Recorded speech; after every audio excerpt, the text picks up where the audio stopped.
अस्सलाम वालेकुम, मैं हूँ शाहिद हुसैन। ये वीडियो ख़ास तौर पर अल्ताफ़ हुसैन साहब का एक ट्वीट सामने आया है। उससे मुताल्लिक है। दूसरा जो एमक्यूएम के मुनहरिफ़ कारकुनान थे या अरकान कौमी सूबाई असम्बली जो कि साबित थे, जो 2018 से पहले पीएसपी में चले गए थे, उसके बाद फिर उनकी वापसी हुई एमक्यूएम पाकिस्तान में। लेकिन उसके बाद फिर ये तासुर था कि पीएसपी की जो तकरीबन पूरी जमात है, वो ऐसा लग रहा था कि कुछ हलकों की जानिब से ये अफ़वाह थी कि वो मुकम्मल तौर पर एमक्यूएम पाकिस्तान में शामिल हो जाएगी, यानी कि पीटीआई को उनके जो मकासद हैं उनको तोड़ने के लिए। तो मैंने मुस्तफ़ा कमाल साहब से बात की, एक सवाल किया जब वो एहतसाब अदालत में पेश हुए, उस पर उनका क्या कहना था वो तफसीलात भी रखेंगे। और ख़ास तौर पर ख्वाजा इजहारुल हसन साहब ने आज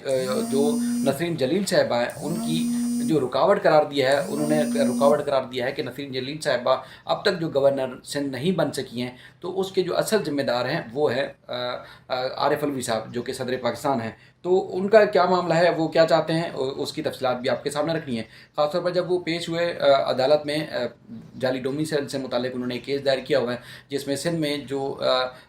शहरी इलाके हैं वहाँ पर जो शहरी इलाकों में जो रिहाइश पजीर लोग हैं उनके नाम पर डोमिसाइल के इजरा के बाद जो है वो उनको सरकारी नौकरी फराहम की जाती हैं, उससे मुतालिक उन्होंने किया है। तवील तरीन अरसे से केस चल रहा है, उस पर अब तक तो हतमी फैसला नहीं हुआ है। लेकिन उन्होंने जो सहाफ़ियों से बातचीत की, उन्होंने कहा कि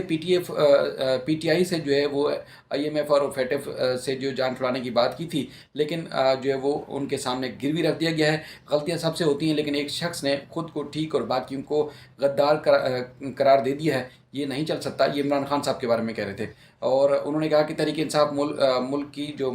मसूलात हैं और वसाइल हैं अवाम से छुपा कर कर्ज के रहन रख दिया है। और उसके बाद हमारी ख्वाहिश है कि अवाम के मैंडेट को हर मुमकिन रिलीफ दिया जाए। और लेकिन हालात जो है मुश्किल हैं, और हुकूमत में शमूलियत से ज़्यादा तकसीम जो है वो अखराजात इख्तियारात की कानून साजी जो है वो बहुत ज़्यादा अहम है। और इख्तियारात कराची के मेयर के पास भी होना चाहिए, और लाड़काना के चेयरमैन के पास भी होना चाहिए। और नसरीन जलील की बहैसियत गवर्नर सिंध तकर्री सदर पाकिस्तान की वजह से अल्तवा का शिकार है। उन्होंने कहा कि मुत्तहिदा मूवमेंट जो है बजट में वसाइल में इजाफे से मुतल्लिक तजावीज़ देगी। और अफसोस है कि हमारे साबिक़ इत्तेहादी जिस शिद्दत के साथ अपने नारे बदल रहे हैं, वो काबिल अफसोस हैं। साबिक़ इत्तेहादी मुल्क को अदम इस्तेहकाम की तरफ ले जा रहे हैं। अब देखते हैं कि मुस्लिम लीग नून और पीपल्स पार्टी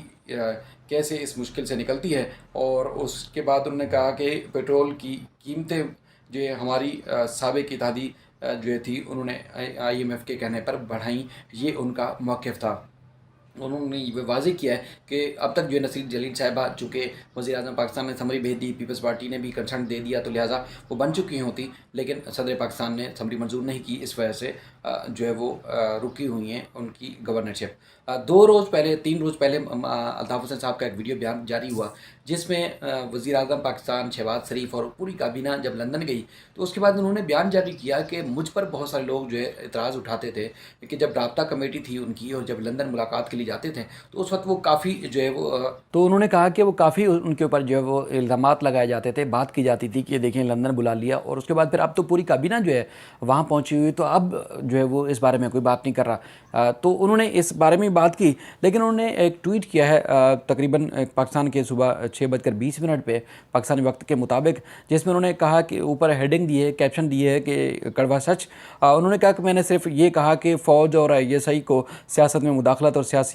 जमातों में ग्रुप्स नहीं बनाने चाहिए, जिस पर मेरी तहरीर, तस्वीर और नाम लेने पर पाबंदी लगा दी गई, क्योंकि मैं मुहाजिर था। जबकि फ़ौज को मुग़ल्लज़ात बकने पर नवाज़ शरीफ, ज़रदारी, फजल रहमान पर पाबंदी नहीं लगाई गई, क्योंकि वो फ़र्जंद ज़मीन थे। ये ना सिर्फ अल्ताफ़ हुसैन साहब बल्कि जहाँ कराची में रहने वाले सैकड़ों हज़ारों लोग जब मिलते हैं, मुलाकात करते हैं या बातचीत करते हैं, तो अक्सर वो ये बात ज़रूर करते हैं कि अगर जिस नहज पे चाहे वो इमरान खान साहब की तकरीरें हैं या उसके बाद फिर दीगर जितने भी सियासी रहनुमा, ख़ासतौर पर ख्वाजा आसिफ साहब हों, एहसान इकबाल साहब हों, सरदार सादिक अयाज साहब हों, नवाज़ शरीफ, मरीम नवाज़, और इसके अलावा कई फजल रहमान साहब,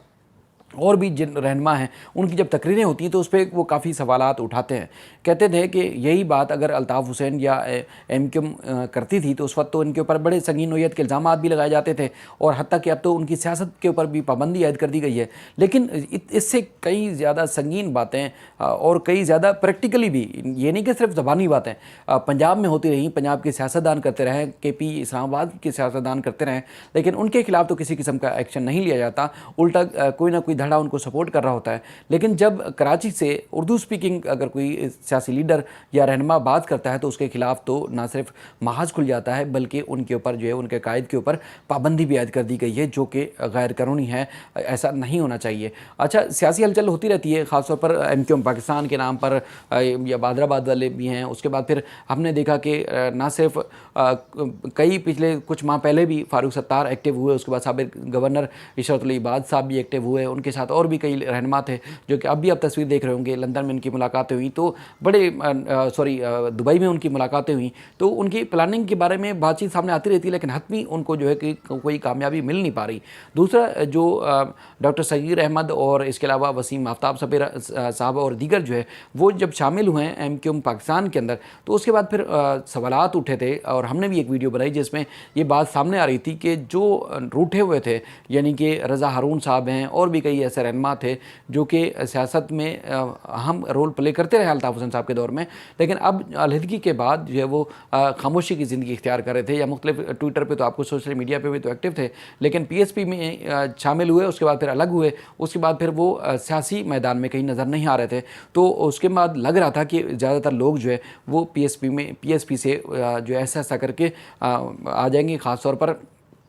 MQM पाकिस्तान के ग्रुप के साथ शामिल हो जाएंगे। लेकिन मैंने सवाल किया 2 दिन पहले, हफ्ते के रोज़ जब मुलाकात हुई एहतसाब अदालत में, मुस्तफ़ा कमाल साहब थे, तो उन्होंने ना सिर्फ MQM पाकिस्तान को आड़े हाथों लिया, बल्कि इस बात की उन्होंने सख्ती से तरदीद की है कि किसी भी सूरत जो है वो ना सिर्फ उनकी जमात या उनके लोग जो उनके साथ शामिल थे वो शामिल होंगे, बल्कि उन्होंने इस इल्ज़ाम को, इस बात को भी रद्द किया है। वो कहते हैं कि ये जो लोग MQM में जाने वाले थे वो तो इनके साथ थे ही नहीं, यानी कि वो इलेक्शन से पहले कुछ अर्सा आए थे और वो समझ रहे थे कि शायद जीत के उनको कोई बड़ी हैसियत मिल जाएगी या बड़ी कोई ओहदा मिल जाएगा, लेकिन वो नहीं मिला। तो उसके बाद उन्होंने उनसे PSP से किनारा कशी कर ली थी। अब वो PSP में है नहीं और उसके बाद वो तो हमारे साथ थे ही नहीं, तो लिहाजा अब ना उनके जाने से अफसोस है और ना कुछ है। लेकिन हमारा जो मिशन है, और वो मिशन ये है कि तमाम लसानियत से पाक जो उनकी सियासत है और तमाम इकाइयों के लेके चलने वाली वो सियासत कर रहे हैं, और जिसको MQM पाकिस्तान में जाना है जाए, जिसको नहीं रहना रहे, लेकिन वो डटे हुए हैं और वो अपने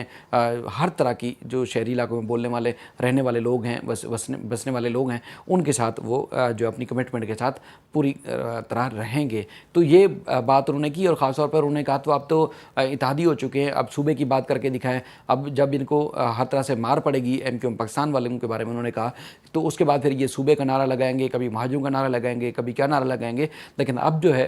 वो तो जरदारी के इत्तेहादी हैं, अब सूबे की बात करके दिखाएं, महाजरों के हकूक़ की बात करके दिखाएं, या कोई और बड़ा मुतालबा मनवा के दिखाएं, तो बिल्कुल ना मनवा सकते हैं और ना ही इनके अंदर कोई जो है वो तपड़ है इस किस्म की कि वो कोई बात करके दिखाएं। तो बहरहाल ये इंतहाई अहम चीज़ें हैं, लेकिन जो हमने देखा कि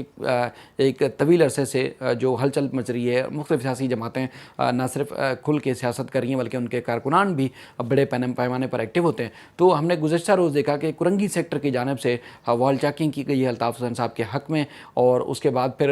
मुख्तलिफ इलाकों में भी वॉल चैकिंग के साथ साथ सोशल मीडिया पर ख़ास तौर पर ट्रेंड भी दोबारा से नज़र आ रहा है कि अल्ताफ़ हुसैन साहब को उनकी सियासत को इजाज़त दो, उनको सियासत करने की इजाज़त दी जाए, पाबंदी ख़त्म की जाए, और इस तरह बेशुमार चीज़ें जो है वो सामने आ रही हैं। और लाहौर हाई कोर्ट से मुतालिक भी अहम अपडेट्स हैं, हम कोशिश करेंगे कि आने वाली वीडियोज़ में आपके सामने रखें कि अल्ताफ़ हुसैन साहब पर जो पाबंदी लाहौर हाई कोर्ट की जानिब से खिताब पर लगाई गई थी, तस्वीरें नशर करने पर लगाई गई थी, और उनका नाम और सारी चीज़ों पर पाबंदी लगाई गई थी, तो उसके क्या नतीजे आने वाले हैं, उसमें क्या नज़रसानी होने जा रही है, वो तफसीलात आपके सामने रखेंगे। अपना ख्याल रखिएगा। अल्लाह हाफ़िज़।